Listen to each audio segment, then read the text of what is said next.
Okay, now we're going to start setting up your new company. First thing I would do is go and change that default password. To do that, we're going to go to the top where it says Manage. Click Manage, move down to where it says Manage Users, and click on that. Now at the moment, we only have one user, so go to the far left where it says Edit and click that. Now look for the first of two password fields below where you see your email. Passwords must be at least 8 characters long and contain at least one number. So type in your new password. Then below that, type in your new password again. Scroll down to the bottom and hit Submit. If your browser asks you to save this password, tell it no. If you want your browser to save this new password, allow your browser to save it the next time you sign in.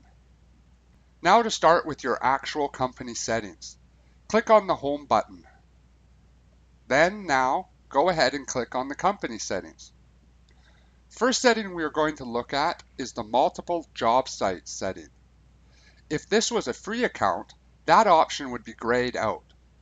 With a free account, you are only allowed one job location. But since this is a pro account and I want multiple job locations, I'm going to go ahead and enable that. And if you wish, you can fill in some of the other information you see blank there.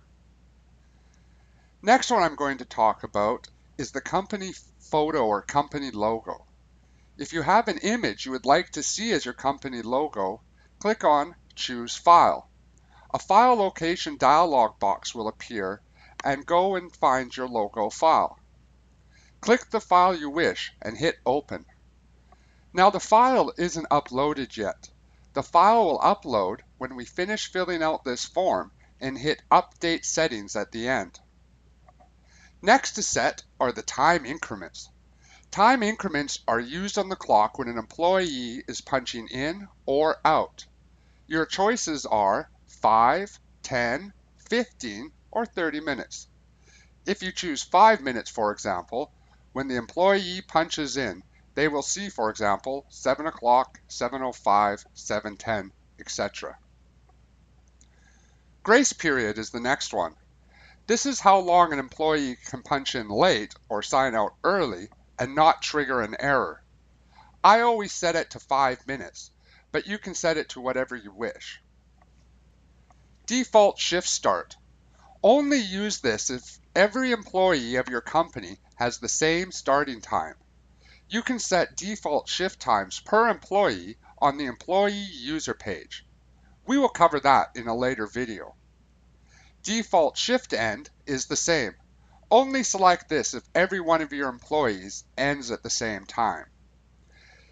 If your employees start and end at different times, then just leave them. Units of measure is of course either metric or imperial.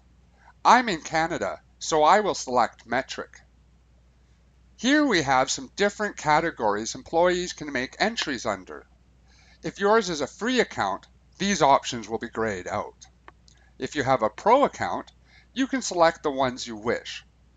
Time and material is used by a lot of construction companies. Expenses are also something you may or may not have your employees enter. And other is an entry for basically something different or odd, and you want it separated from their regular entries. I'm going to go ahead and select expenses and other for our example company here. You will see admin access next. If you set up an admin, you set what they can access here. By default, company settings is selected, which is this page. And the second one is bookkeeping. We will be covering the bookkeeping settings in the next video. Next, we have the non-paid lunch break. If an employee punches in the morning and then out at night, but they have a default non-paid lunch break, you can enable that option here, and then set how long that lunch break is. I'm going to set our company here to 30 minutes. Last setting is the max punch in, punch out distance setting. With this set, When the employee punches in or out, the program will check how far they are from the job location they have selected. I'm going to select this and set the max distance to 100 meters. So now, when an employee punches in or out, if they are more than 100 meters away from the location, an error code will be generated on their entry. Now hit Update Settings. If you have chosen an image like I have, then it will upload the image as well now, so the page may take a bit to update and change. Once the image is uploaded, we are back to the home page, and you can see the logo there now. So that's it for company settings. In the next video, we will cover bookkeeping settings.